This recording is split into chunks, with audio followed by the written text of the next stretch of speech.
Ako si Lieutenant Colonel Vladimir Van A. Oropel, tubong Butuan. Yung anak din ako ng isang retired na sundalo. Pareho kaming ranger, but it so happen na ako ay isang organic ng FSRR. Ang una kong ikwento sa inyo is yung karanasan ko nung ako ay tenyente pa at bagong graduate ng Scout Ranger course. Nung na-assign ako sa Basilan, binigyan kami that time ng misyon. At ang usapan kasi namin sa company ay may maiwan na isa kasi marami kaming opisyal. So bilang tenyente, ang hanap talaga natin ay action. Parang ayaw natin na nabibehind tayo sa mga kwento. So dahil 5 kami, 4 ang maglakad at may isa na maiwan. Pero that time na meron kaming mission at mukhang pakiramdam namin na mabubunggo kami. Ako yung naka-tasking that time na maiwan sa barracks para magpahinga. Pero nag-volunteer akong sumama. Kasi inisip ko, sayang naman kung ano yung lakad nila, hindi mo lang ako makasama doon o maranasan kung in kaso mabunggo sila. So, to move forward sa aking kwento, yun na tuloy yung operation. Ako ang nasa may likuran ako banda, yung grupo ko. Ang company commander ko noon ay si late Major Pensona. Isa ring snapping commander. 4 kami na opisyal na naglakad. So si Sir Pensona yung main effort that time at supporting effort naman si Sir Rosero. Ako yung sa likod. Kaso nga lang, kapag ako ay nasa may likuran, usually nabubunggo talaga. At nung umabot kami sa mismong objective namin, nagkapukpukan doon sa harapan. So yun na. Tumawag sa akin yung leading team, leading platoon, which is si Sir Pensona, na magmaneuver kami. So naatasan yung pangalawang platoon, si 00 na magmaneuver. Ako naman ay inatasan din na magmaneuver sa kanan. So, ang nangyari, napunta yung kalaban namin that time sa bandang kanan. So, in short, na buho sa akin yung maraming putok. Then, nag-command ako ng observe muna kasi ako yung tipong officer na hindi ako yung baga pagka mayroong madinig akong putukan dyan o binabakbakan kami, hindi ako nagbibigay agad ng reply. So, habang sa pag-observe, yung nalaman namin kung saan banda, doon ko pinapwesto ang isang team ko na para sila yung magtutok doon. So, nung mga ilang minuto yung lumipas, medyo humupa yung putok ng kalaban. That time, hindi pa namin alam kung ano yung maabutan namin doon, kung meron bang tinamaan sa kanila or ano man. So, wala lang. Bilang isang tenyente, kasi yun yung first encounter ko bilang isang graduate ng Scout Ranger. Na doon sa mismong kampanya na lahat ay pare-pareho kaming graduate ng Scout Ranger. So yung pakiramdam ko ay sobrang tuwa na meron din kaba kasi yun nga first time. Then na dahil din sa advices at mentoring ng aking tatay at mismo na rin sa ibang mga upper class at seniors, pati mga tropa na matagal na sa pagkikibaka. So na-instill sa utak ko yung pag magkaroon ng pupukan bilang leader, ang pinakamahalaga ay yung nasaan yung tropa natin. nasaan yung pwesto nila. So, in short, maliban sa pagkukuman, wala akong ibang inisip kundi tingnan ko yung mga baguhan din. Lalo yung mga private na wala pa talagang karanasan. So, ang naging trabaho ko noon ay inikot-ikot ko yung buong grupo ko just to situate na walang matamaan, walang mamatay sa kanila. So, habang sa pag-ikot ko, marami akong mga tropa na mga private na talagang hinila ko sila at inilagay ko yun sila dahan-dahan sa mga merong cover. At nagbunga naman ng maganda yun. So, nakakuha kami ng mga armas, naka-recover kami. Then, that time, yung nga, dahil gusto ko lang na meron akong remembrance, kinuha ko yung cellphone ko at binigay ko sa aking kabady, si late Ranger Gamad. Binigay ko sa kanya at yun, kumuha ko ng portion. Ang purpose ko lang nun, hindi ko para i-post. So, wala pang vlog that time. Wala pa yung vlog, hindi pa yung mga TikTok na yan, wala pa yan. So, ang sa akin lang noon, meron akong remembrance. Kami, especially ng mga tropa, na meron kaming remembrance na nagsama kami sa isang pupukan o sa isang enkwentro. Yun lang yung ko noon, yung nasa isipan at nasa puso ko. So, Blood, yung code ba? Yung, kasi yung itong video, ipapalabas ko yung mismong video mo na yon na parang, happy ka parang tinyente na basta happy sa mundo niya. Paki-describe nga yung adrenaline rush. Kung ganun yung nangyari sa'yo na parang ito yung pinag-trainingan mo. Ano ba yung feeling ng isang tinyente na in charge ka sa isang ganon, tapos kasalukuyan yung tapos unang sabak mo pa? Yung pakiramdam ko noon, yung sobrang tuwa ko na, na bunggo kami. Tapos, para sa akin, kasi pag-graduate ka na ng Scout Ranger, parang hindi ka parang 100% na matawag na Ranger. Para sa akin yun, pag wala kang karanasan. So, para sa akin yun yung parang graduation ko talaga. So, yun yung nagbigay sa akin ng adrenaline na kumuha. Actually, hindi ko na naisip kung may bala ba dyan na dadaan o tamaan ako. So, at gusto ko rin na makuhanan yung mga tropa ko din that time. At makita ko din mismo doon sa video ko yung mga maling ginawa namin o So, for the purpose of siya, parang remembrance at the same time, ang purpose nun is parang documentation din. So, yun yung nagbigay sa akin at syempre, proud ako na yung first encounter ko ay naging magandang score ng buong unit namin. Pwede bang paki-explain mo, Vlad, yung 'di ba yung battlefield nyo doon, mga mga new gun. Pwede bang paki-explain mo normally ano yung battlefield sa Basilan, and then paano yung normally yung mga kalaban pumorma against sa atin? Ang Basilan kasi is more on yung hindi naman lahat ay flat or patag.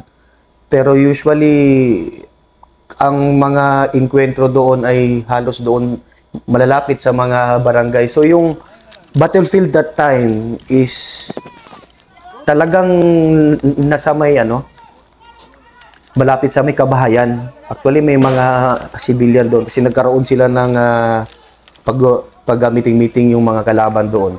So mostly new gun at wala kami masyadong cover. Yun lang nyog. Tapos ang agwat pa ng bawat nyog ay sobrang layo. So usually, ang ginagawa namin doon ay talagang drop lang. Backpack lang yung ginagawa namin cover doon. Swerte na kung may makuha kang isang puno. Pero hindi naman kami pwedeng magsisikan sa isang puno. So yun yung pinagkaiba niya sa battlefield. At the same time, yung taktika ng kalaban doon ay kung mag-i-stay ka lang dito sa isang porsyon. Talagang gagawa sila ng paraan na maikutan ka. Hindi sila, kung nabunggo mo sila dito sa may kaliwa, hindi ibig sabihin na dyan lang sila. Sa kanan! Nagmamaneuver sila. Kanan, So yung meron! tinatawag nilang pintakasi, which is naranasan namin doon. Kaya later part, di namin namalayan at late namin na-find out na merong kaming na-recover na body count doon sa likod o patay ng kalaban. Nalampasan na namin yon kasi hindi namin inakala na dito kami nabunggo sa harapan namin. Tapos merong pupukan din sa likod. Nagma-maneuver sila. So yun yung pinagkaiba at iba yung dynamics doon sa Basilan. So yun yung ano mo, 'di ba? Dahil doon yung energy mo as a lieutenant kasi pang shortcut ito, Distinguished Conduct Star awardee ka sa Marawi and gamit na gamit mo kasi yung unang experience na yun na baptism of fire mo ba? So, ano yung kuan mo? Ano yung, kasi sa PMA, kinukwento yung mga stories na ganyan of fighting and service. And then sa unang bakbakan mong ganun, yun yung ano mo naramdaman mo na uy, ito na pala yun. So anong feeling mo nun? And then of course, stories from your father. Unang-una talaga, normal yan sa isang baguhan na makaramdam tayo ng pangamba, makaramdam tayo ng kaba. Pero dahil sa mga advices ng mga mas nauna sa atin na mga warrior din, sabi nila magpaputo ka ng baril, amuin mo yung pulbura para medyo mawala yung pangamba mo. So yun, actually yun yung ginawa ko. At the same time, ang masasabi ko, ang bit-bit ko that time is purely yung natutunan ko sa training at marami talaga, mahilig kasi akong magtanong, makinig sa mga kwento ng mga mas nauna sa akin kahit kay Sir Iklarin mismo na di ko malimutan yan. Kadete pa lang ako na nabanggit sa amin na ang pinaka accomplishment niya is walang namatay na tropa pag siya ang magdala. So hanggang ngayon hindi ko talaga man yan bit ko yan sa buhay ko pag ako ang magdalang tropa. So naging ako kapag tuwing inkwentro balikot ako. Actually isa ako sa pinakapagod kasi hindi ako naniniwala na pagka leader ka, doon ka salga sa harapan. Hindi rin ako maniwala na doon ka dapat sa likod, doon ka sa gitna. Anywhere, dapat nakikita ko yung tropa ko. Masigurado ko kung asan sila para alam ko kung saan banda sila pulutin kasi sabi nga sa Ranger, bawal ang may maiwan. So, I always make sure na buhay sila lahat at walang maiwan talaga kahit isa sa amin. So, yun ang nagbigay sa akin. At the same time, swerte ko din kasi yung tatay ko ay isa ding veteran na sundalo. So simula bata hanggang paglaki, marami akong mga nadidinig, mga experiences, mga good experiences niya. The same time, mga kwento din ng tropa niya. So naipon-ipon yun plus nadagdagan pa ng mga naituro sa akin during academy.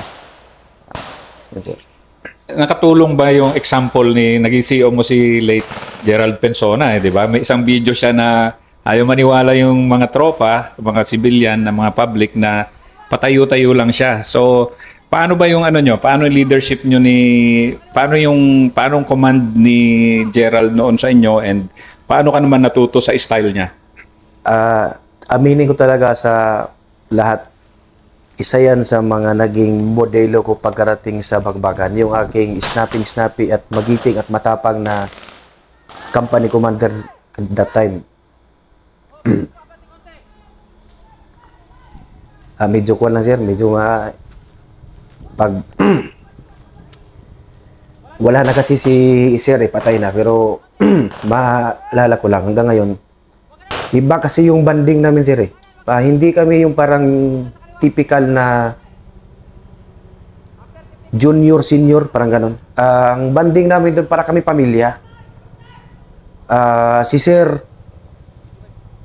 kumbaga, parang kuya ko na yan siya Si Sir Pensona. Marami akong natutunan talaga sa kanya. Yung walang kaba. Kahit may lagnat yan siya, hindi kami iniiwan yan, sinasamahan kami. Never yung never nagkaroon kami ng misyon na naiwan siya sa barracks namin. Kaya simula noon nakita ko yung ganong quality. Hanggang nung time na ako naman ay isang company commander, ginaya ko yun. At halos lahat. Ang masasabi ko lang din kay sir, pagkarating sa enkwentro, hindi talaga lumuluhod sir. Hindi dumadapa. Nakatayo lang yan. Hindi pa nga nakahawak ng baril yan. Nagaganong-ganon lang yan eh. Doon ka. Sobrang ingay niyan. Magaling talaga siya. Sobrang tapang din ni sir. At talagang kumbaga kailangan talagang gayahin. So nasanay kami na hindi lang naman si Sir Persona yung ganun. Parang yung buong 12 company, meron nga nagsabi sa akin na bagong upo na 12 company, company commander, na andun pa yung mga tropa na nakasama ko. Sabi niya, iba yung 12 company kasi walang dumadapa. Halos tayo. So babanggitin ko na yung ibang tropa dyan. Sila Master Pareño. At marami pang iba. Sila Master Rodriguez. Tinamaan na pero parang wala lang sa kanila eh. Parang patawa-tawa lang. Kaya doon ako nasabi na ganito pala yung Scout Ranger. Parang masaya pa na